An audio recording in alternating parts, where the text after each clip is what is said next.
इस शास्त्र के अधिकारी का निरूपण। रामायण के अनुशीलन की महिमा।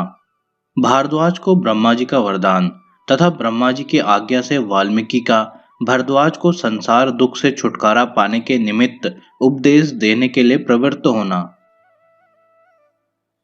जो प्रकाश ज्ञान स्वरूप सर्वव्यापी परमात्मा स्वर्ग में, भूतल में, आकाश में तथा हमारे अंदर और बाहर सर्वत्र प्रकाशित हो रहे हैं, उन सर्वात्मा को नमस्कार है। श्री वाल्मीकि जी कहते हैं, राजन, मैं संसार रूपी बंधन में बंधा हुआ हूं, किंतु इससे मुक्त हो सकता हूं ऐसा जिसका निश्चय है तथा जो न तो अत्यंत अज्ञानी है और न तत्वज्ञानी ही है, वही इस शास्त्र को सुनने अथवा पढ़ने का अधिकारी है।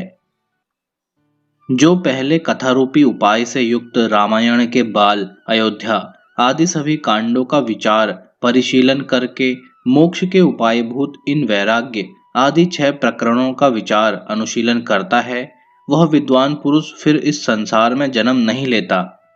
वह यहाँ के जन्म आदि दुखों से सदा के लिए छुटकारा पा जाता है। शत्रुओं का मर्दन करने वाले नरेश, यह रामायण पूर्व और उत्तर 2 खंडों से युक्त है। इसमें राग, द्वेष आदि दोषों को दूर करने के लिए राम कथा रूपी प्रबल उपाय बताए गए हैं। पहले इन बाल आदि 7 कांडों की रचना करके मैंने एकाग्रचित्त हो अपने बुद्धिमान एवं विनयशील शिष्य भरद्वाज को इसका ज्ञान प्रदान किया। ठीक उसी तरह जैसे समुद्र मणि या रत्न की इच्छा रखने वाले याचक को मणि प्रदान करता है।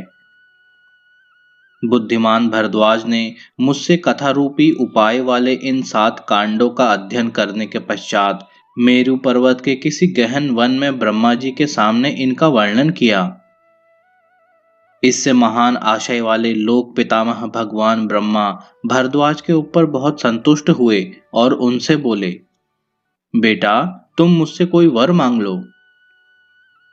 भरद्वाज ने कहा, भगवान, भूत, भविष्य और वर्तमान के स्वामी पितामह, जिस उपाय से यह समस्त मानव समुदाय संपूर्ण दुख से छुटकारा पा जाए, वह मुझे बताइए।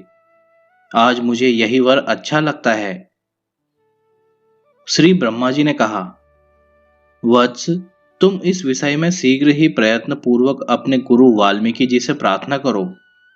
उन्होंने जिस निर्दोष रामायण की रचना आरंभ की है, उसका श्रवण कर लेने पर मनुष्य संपूर्ण मोह से पार हो जाएंगे। श्री वाल्मीकि जी कहते हैं, भरद्वाज से यों कहकर संपूर्ण भूतों के सृष्टा भगवान ब्रह्मा उनके साथ ही मेरे आश्रम पर आए। उस समय मैंने शीघ्र ही अर्घ्य, पाघ्य आदि के द्वारा उन भगवान ब्रह्मा जी का पूजन किया। तत्पश्चात समस्त प्राणियों के हित में तत्पर रहने वाले ब्रह्मा जी ने मुझसे कहा, श्रेष्ठ महर्षि से, श्री रामचंद्र जी के स्वभाव एवं रूप का वर्णन करने वाले इस निर्दोष रामायण का आरंभ करके जब तक इसकी समाप्ति न हो जाए, तब तक कितना ही उद्वेग क्यों न हो, तुम इसका परित्याग न करना। इस ग्रंथ के अनुशीलन से यह जगत इस संसार रूपी क्लेश से उसी प्रकार शीघ्र पार हो जाएगा जैसे जहाज के द्वारा लोग अविलंब समुद्र से पार हो जाते हैं। तुम लोकहित के लिए इस रामायण नामक शास्त्र की रचना करो।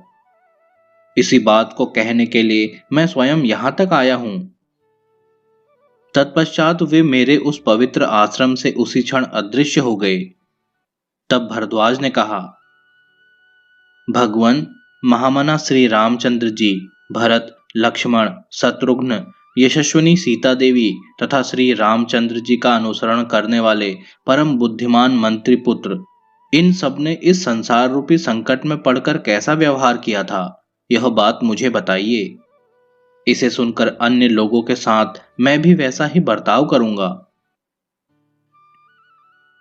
राजेंद्र, जब भरद्वाज ने आदरपूर्वक मुझसे पूर्वोक्त विषय का प्रतिपादन करने के लिए अनुरोध किया, तब मैं भगवान ब्रह्मा जी की आज्ञा का पालन करने के लिए उक्त विषय के वर्णन में प्रवृत्त हुआ और बोला, वत्स भरद्वाज, सुनो, तुमने जैसा पूछा है उसके अनुसार तुम्हें सब कुछ बताता हूं। मेरे उपदेश को सुनने से तुम अपना सारा मोह दूर कर सकोगे।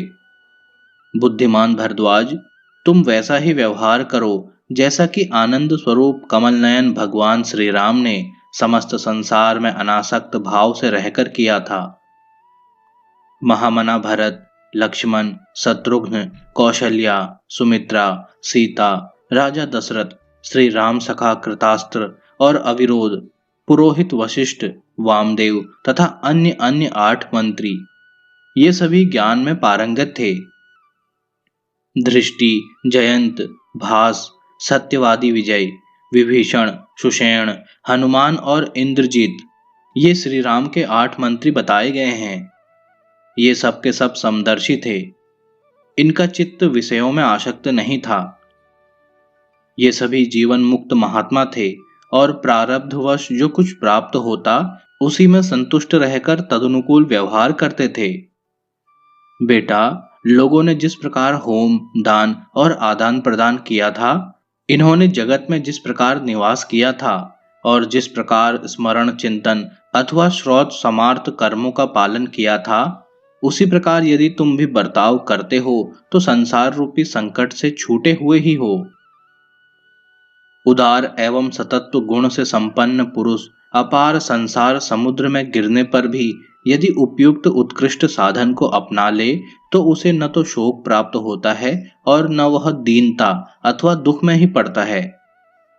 सब प्रकार की चिंताओं से मुक्त हो वह परम आनंद सुधा का पान करके सदा के लिए परम तृप्त हो जाता है।